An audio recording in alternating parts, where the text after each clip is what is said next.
আসসালামু আলাইকুম দর্শক, আশা করছি আপনারা সবাই ভালো আছেন। তো আমি নাফিমস ব্লগস থেকে চলে এসেছি আপনাদের মাঝে নতুন আরেকটি ভিডিও নিয়ে। এই মুহূর্তে আমি আছি শখের গাঁও একটি এলাকাতে। এখান থেকে আসলে মূলত ঢাকা সিলেট হাইওয়ে যেই বাইপাস রোড সেটা শুরু হতে যাচ্ছে। এই দেখতে পাচ্ছেন আমি এই মুহূর্তে আছি ঢাকা সিলেট হাইওয়ে যে বর্তমান রোড, এই বর্তমান রোডের কাছে, এবং এই যে বালু ফালাইছে এদিক দিয়ে হচ্ছে ঢাকা সিলেট হাইওয়ে রোড, পরবর্তীতে যে বাইপাস রোড সেটা হবে।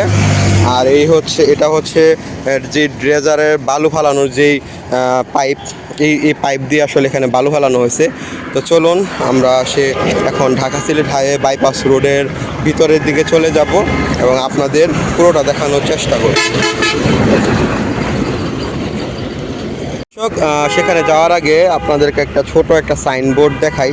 তো সাইনবোর্ডে দেখেন প্রথমে একটা কোম্পানির লোগো দেওয়া আছে উপরে, তারপরে কোম্পানির নাম লেখা আছে, বা আসলে কি নিয়ে কাজ, কোন প্রজেক্ট নিয়ে কাজ করতেছে সেটা আর কি।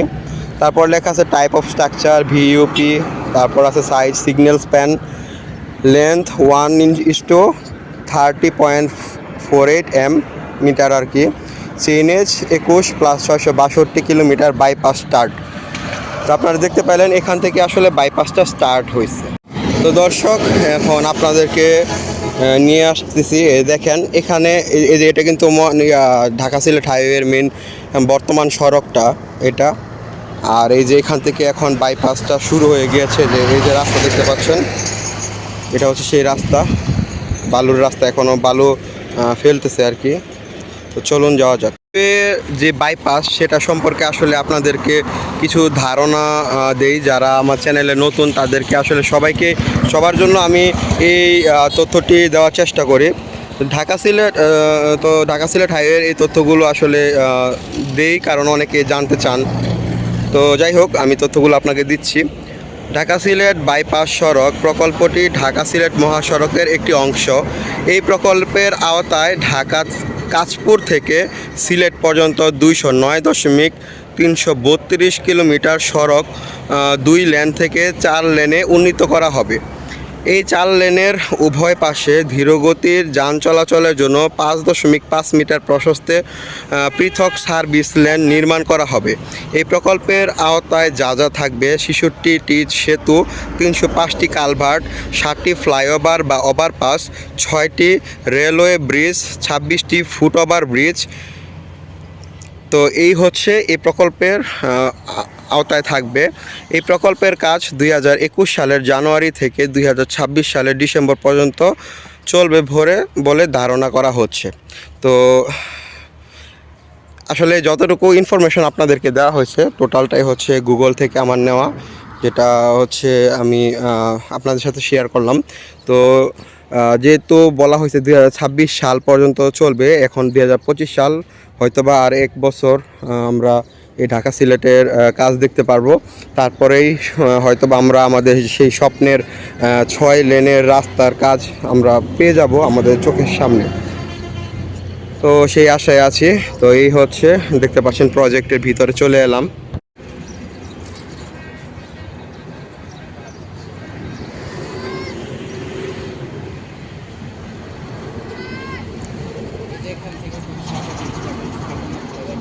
এই যে দেখতে পাচ্ছেন এদিক দিয়ে বাড়িঘর কিন্তু ভেঙে ফেলা হয়েছে অলরেডি।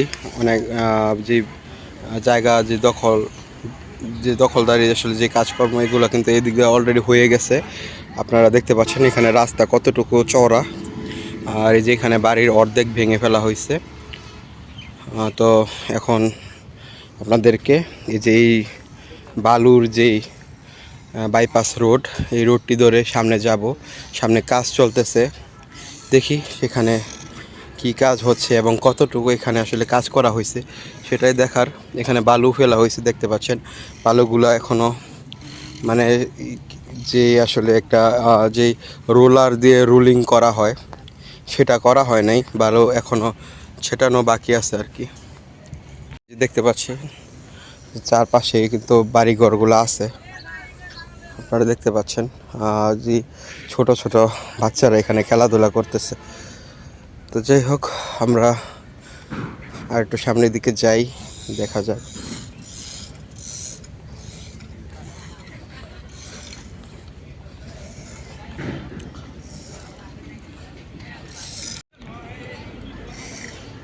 আসলে মনে হইতেছে আমি কোনো একটা বালুর চরে চলে আসছি, আমার কাছে এমনই লাগতেছে।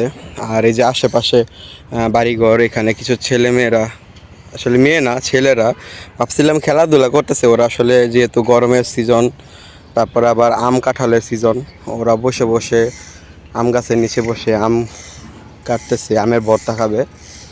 তো আসলে ছোটোবেলার কথাই মনে পড়ে যায়। আর এই ঢাকা সিলেট হাইওয়ে নিয়ে আমারও অনেক দিনের ইচ্ছা ছিল একটা ভিডিও করার, তো সময়ে সুযোগ তেমন হচ্ছিল না, সেই হিসেবে আসলে এদিক দিয়ে এত আশাও হয় না। আর সত্যি বলতে এদিক দিয়ে আমার এই প্রথম আসা, আমি কখনোই এদিক দিয়ে আসিনি। আপনাদের রিকোয়েস্টের কারণে, আপনাদের ভালোবাসার টানে আমি এই দিক দিয়ে আসছি। আপনাদেরকে আজকে ঢাকা সিলেট হাইওয়ের বাইপাসের যেই অবস্থার, এটাই এখন আপনাদের দেখানোর জন্য আসলাম। তো আশা করতেছি আপনারা আমাকে সাপোর্ট করবেন। আর সাপোর্ট করতে হলে অবশ্যই আমার চ্যানেলটা সাবস্ক্রাইব করবেন, কমেন্ট করবেন, শেয়ার করবেন আপনার প্রিয়জনদের সাথে, যারা বিদেশ থাকেন, যারা আসলে সময় ব্যস্ততার কারণে দেখতে পারে না, তাদের সাথে আমার এই ভিডিওগুলো শেয়ার করবেন, তাদেরকে দিবেন, তারা দেখবে।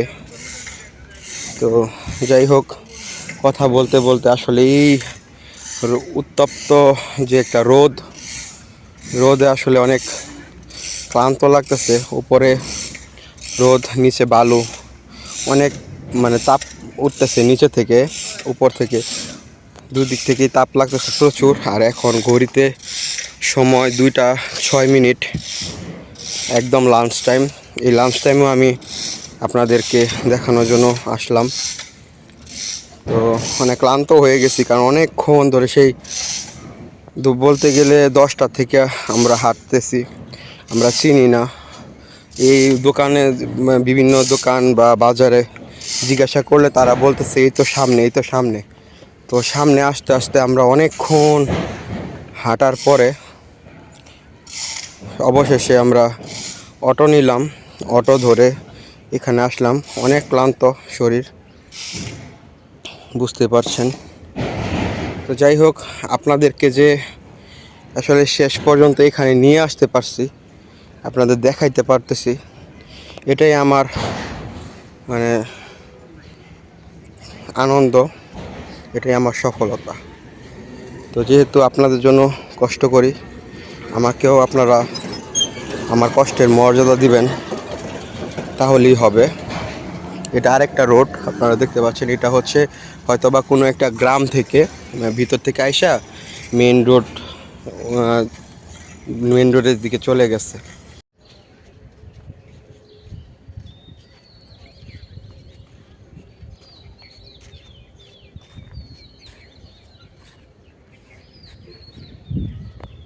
যেহেতু এখানে এই প্রথম আসছি, আবার কখনো আসা হবে কি না আসলে জানি না। তো আমরা চেষ্টা করব আমরা পুরাটা বাইপাস যেন আমরা কভার করতে পারি, আপনাদের যেন পুরাটা দেখাইতে পারি।